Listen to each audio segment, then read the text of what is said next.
समझना होगा आपको। वापस कहता हूं, 2 स्लाइड दिखा देता हूं। सबसे पहला, धर्म परिवर्तन अलग विषय है। सुसमाचार सुनाना, यीशु की कथा, यीशु की बातें सुनाना, यह अलग विषय है। इसको मिक्स मत करिए। सुसमाचार अभी का नहीं है, मैं बताऊंगा कभी का है। सुसमाचार का कार्य को रोकने में लाखों राजा, लाखों व्यक्ति, लाखों मंत्री और न जाने कितने लोग आए, लेकिन वो मिट गए, दूसरे शब्दों में खत्म हो गए। लेकिन सुसमाचार तब भी था, सुसमाचार अब भी है, और सुसमाचार जब तक यीशु नहीं आ जाता, जिसको कहते हैं द्वितीय आगमन, second coming of Jesus Christ, ये तब तक चलता रहेगा। वापस कह दो अपनी भाषा में, कोई माई के लाल सुसमाचार को फैलने से, भारत छोड़िए, पूरी दुनिया में नहीं रोक सकता। हम इंसान मिट जाएंगे, लेकिन जब तक इसका मिशन पूरा नहीं होगा, यह चलता रहेगा, क्योंकि यह कार्य परमेश्वर का है और इंसान परमेश्वर से पंगा नहीं ले सकता या फिर दुश्मनी नहीं ले सकता। मिट जाएगा। हम मट्टी है सर, हम मट्टी हैं, और मट्टी को परमेश्वर ने इंसान बनाया, तो हम मट्टी परमेश्वर के साथ बगावत नहीं करना चाहिए। तो वापस कहता हूं, धर्म परिवर्तन का विषय अलग है, ये सुसमाचार का विषय अलग है, और यहां कहीं क्रूस की कथा में कहीं पे भी पूरे बाइबल के अंदर धर्म परिवर्तन का जिक्र नहीं है, नहीं है और नहीं है। ये बात को समझना होगा ना। लिखा है, अगर सुसमाचार के कार्य का बोझ हम पर नहीं होता, बड़े ध्यान से सुनना, अगर सुसमाचार के कार्य का बोझ हम पर नहीं होता, बोझ का मतलब है ये यीशु ने कहा मेरा क्रूस, अपना क्रूस उठाओ, मतलब यीशु का कार्य, अगर ये बोझ नहीं होता दोस्तों, तो लिखा है कि तो हम तुम्हारे घर पर कभी नहीं आते, नहीं आते। ना 17वीं सदी के मिशनरी, ना 18वीं सदी के मिशनरी, ना 19वीं सदी के मिशनरी जो अमेरिका से आए थे, लंदन से आए थे, या फिर कहीं से भी आए थे, और आज आपके गांव-गांव में और गली-गली में जो हम यीशु के अनुयायी या क्राइस्ट फॉलोवर है, हम तुम्हारे घर पर कभी नहीं आते अगर हमारे ऊपर क्रूस की कथा का प्रचार का बोझ नहीं होता। हम नहीं आते आपके घर पर, यह बात अलग है।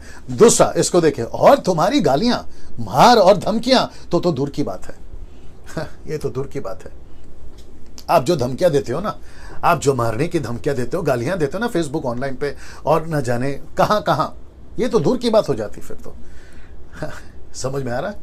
हम इसलिए तुम्हारे घर पर आ रहे हैं क्योंकि हम मसीहों के ऊपर, मसीह से मेरा मतलब है क्राइस्ट फॉलोवर, मसीहों के ऊपर एक बोझ है, और वो बोझ है सुसमाचार सुनाने का, धर्म परिवर्तन का नहीं, धर्म परिवर्तन का नहीं।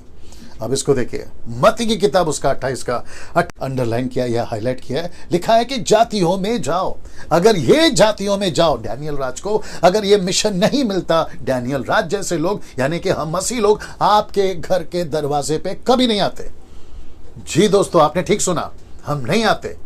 मैं उन सभीयों को कहना चाहता हूं जो अपनी अपनी ग्रुप चला रहे हैं धर्मांतर के नाम पर, और वो सभीयों तक मैसेज पहुंचाना चाहता हूं, अगर ये नहीं होता तो हम आपके घर पर कभी नहीं आते। हम आपके घर पर इसलिए आए हैं क्योंकि हम मसीहों को, जिसको हम मानते हैं, जिसका नाम है यीशु मसीह, ईसा मसीह, जीसस क्राइस्ट, हम उसके वचनों को मान रहे हैं, और उसी के चलते आपकी गालियां सुनते हैं, आपके मार को खाते हैं, और आपकी धमकियां सुनते हैं। नहीं तो दूर की बात होती अगर ये बोझ नहीं होता। इतनी बात को समझ जाइए। अब ऐसा क्यों, ऐसा क्यों, अब इसको समझना बहुत जरूरी है। ये क्या सुसमाचार है, मैं जो वो 90% जो नहीं समझा पा रहे, मैं और वो 100%, उन सभी के बीच में इसका अगला स्लाइड मैं रखने जा रहा हूं। क्या वजह है कि हम तुम्हारे घर पहुंचते हैं, क्या वजह है कि तुम्हारी गालियां खाते हैं, और क्या वजह है कि तुम्हारी धमकियां और मार खाते या सुनते हैं, मैं वजह रखने जा रहा हूं। ये वजह, ये वजह है। ये लिखा है लूका 24 का 47, the book of Luke chapter 24 verse 47, लिखा है, यरूशलेम से लेकर सब जातियों में मन फिराव का और पापों की क्षमा का प्रचार उसी के नाम से किया जाएगा। तो इसका मतलब है कि सब जातियों में, ये देख लीजिए ना, लिखा है सब जातियों में क्या प्रचार करना है, पापों की क्षमा। सो इस पृथ्वी पर, इस प्लैनेट पर, इस आकाश गंगा के नीचे एक ऐसा नाम लिखा है या दिया है, और वो नाम है यीशु। बस उसी के चलते और उसी के नाम से हम आपके बीच में प्रचार कर रहे हैं। आई विश कि मैं यहां पर वो एक एग्जाम्पल जो मैं भी देने जा रहा हूं, मैं उसको यहां रख पाता, लेकिन आप लोगों को फिर भी दे देता हूं। मैं इसको रखकर ही जारी रखूंगा। दोस्तों, एक ताला होता है, और उस ताले की एक ही चाबी होती है। अगर उस ताले को खोलना है तो चाबी उसी की होनी चाहिए। आप किसी भी दूसरे की चाबी लाकर आप पूरी जिंदगी खोलते रहिए, वो ताला कभी नहीं खुलेगा। छोटे बच्चे से लेकर बुढ़े तक को पता है कि जिसकी चाबी उसी का ताला, और जिसका ताला उसी की चाबी। तो पापों की क्षमा इस पृथ्वी पर, डंके की चोट पे फिर बोल रहा हूं, पापों की क्षमा का प्रचार जो हम मसीह लोग करते हैं, सब जातियों में करते हैं, यीशु के नाम से ही करते हैं। और उसकी वजह यही, लोगों को यह नाम पसंद नहीं है। अविश्वासी की बात कर रहा हूं, उनको यीशु का नाम पसंद नहीं है, तो गलती उनकी नहीं है, क्योंकि अंधकार की लड़ाई है और यह शैतान का प्लान है। दूसरा कुरिन्थियों 4:4 कहता है, वो सुसमाचार को, यीशु के प्रचार को सब लोगों तक फैलने नहीं देना चाहता, जिसके चलते 2 कुरिन्थियन 4:4 कहता है, वो इस नाम को लाख कोशिश कर रहा है, दिन रात मेहनत कर रहा है, 24/7 ओवर टाइम काम कर रहा है कि यीशु का नाम गली गली, शहर शहर, जाति जाति में, बॉर्डर पे ना पहुंचे। क्योंकि उसको पता है कि अगर लोगों के पापों की क्षमा मिल गई यीशु के नाम से, तो उनका जीवन अनंत काल के लिए बच जाएगा। और वो मास्टर प्लान इतना जोरों से लगाया, उसने लोगों को जातियों में फंसा दिया। इसके चलते तुम लोगों का यह कहना है कि हम धर्मांतर करते हैं, हम धर्मांतर नहीं करते, धर्म परिवर्तन नहीं करते, हम पापों की क्षमा का प्रचार करते हैं। वाह, सी दैट। अगर इतनी सी बात, ये इतनी सी बात बजरंग दल वालों आप, आरएसएस वालों आप, और भी जितने ग्रुप्स हैं आपके, या फिर पूरे दुनिया में जितनी भी, वो चाइना भी क्यों ना हो, अफ्रीका भी क्यों ना हो, या फिर जितने भी दुनिया के इस्लामिक कंट्री भी क्यों ना हो, उन सभी को लूक 24:47 बस इतनी सी बात समझ में आ जाए जो यीशु मसीह ने कहा था। देखो कहां से शुरू हुआ, यरूशलेम से लेकर, लिखा है कि नहीं लिखा है, from the city of Israel, वहां से लेकर लिखा है कि सब जातियों में मन फिराओ।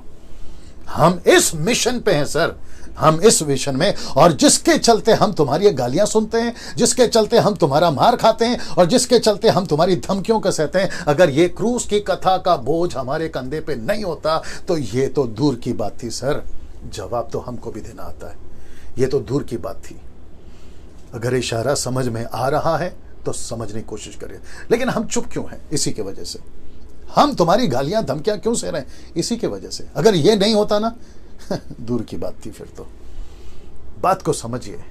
कभी अकेले में, मैं उन सभियों से बात कर रहा हूं जो 100% धर्मांतर के नाम पे भटक गए, मैं उन सभी को कहना चाहता कि सर कभी अकेले में बैठकर सोचिए ये वीडियो में डैनियल राज बोल क्या रहा है, और साथ ही साथ यीशु के नाम के प्रचार के लिए मैं रखूंगा, आगे रखूंगा कुछ चीजों को, वो सब इतना सताव क्यों सह रहे हैं, उसकी क्या वजह है। अगर ये नहीं समझे दोस्त तो फिर मुश्किल हो जाएगा ना। इसको देखिए, जो सुसमाचार हमको दिया गया है वो 1,00,000% नॉट 1,000 लिखा है, 1,00,000% धर्म परिवर्तन का नहीं है। वापस मैंने इसलिए रखा है ताकि मैं आपको बता सकूं कि सर इस वचन सनातन सुसमाचार किसी संस्था का नहीं है, ये किसी व्यक्ति का नहीं है, ये डैनियल राज का नहीं है, ये सृष्टिकर्ता जिसने प्लेनेट बनाई है ना दुनिया, ये उसका है।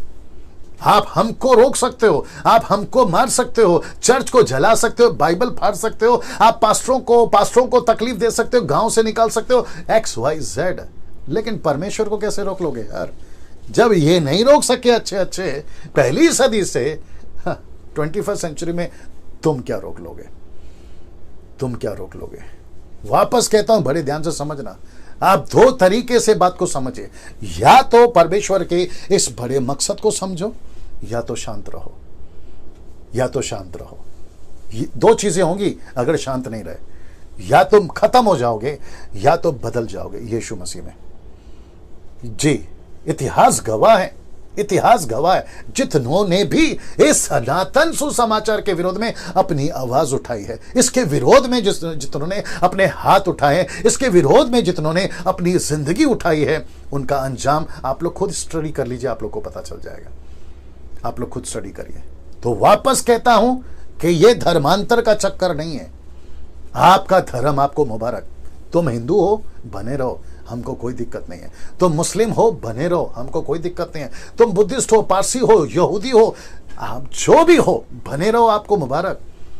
लेकिन बात यहां पर सुसमाचार की हो रही है, बात यहां पर सुसमाचार की हो रही है। अगर उसको नहीं समझे तो फिर नहीं समझ पाओ, कुछ भी नहीं समझ पाओगे। वो कहते हैं ना, हवा में तीर मारोगे तुम, बात को नहीं समझ पाओगे। और जितने 90% हैं, मैं उन सभियों से बात करना चाहता हूं जो नहीं समझ पा रहे, जो नहीं समझ पा रहे कि धर्मांतर वालों को कैसे जवाब दें, सनातन सुसमाचार का क्या चक्कर है, उसको प्लीज इस वीडियो के माध्यम से समझिए। मैं वापस कहता हूं, आप सभी इस वीडियो को आप जिसको भेजना चाहे भेज सकते, कोई दिक्कत नहीं।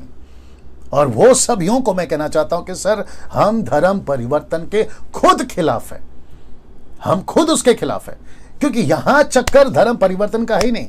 बजरंग दल वालों तुम, आरएसएस वालों तुम, और आपके जितने भी ऐसे ग्रुप के लोग हैं पूरी दुनिया में, उन सभियों को अगर वो हिंदी भाषा समझते हैं पूरी दुनिया में, तो कहना चाहता हूं धर्म परिवर्तन का चक्कर यहां है ही नहीं। यहां बात है गॉस्पल की, यहां बात है जीवन बचाने की, यहां बात है नरक से बचने की, यहां बात है पाप से क्षमा पाने की, और यहां बात है अनंत काल के पिता के गुस्से से बचने की। हम उस मिशन में हैं, और उसको कहते हैं सनातन सुसमाचार। दोस्तों, इसको याद रखिएगा। अगले वीडियो के साथ फिर मुलाकात होगी, कोई विषय या कोई वचन के साथ आपके बीच में फिर हाजिर होगा। प्रभु आपको बहुत आशीष दे। जय मसीह।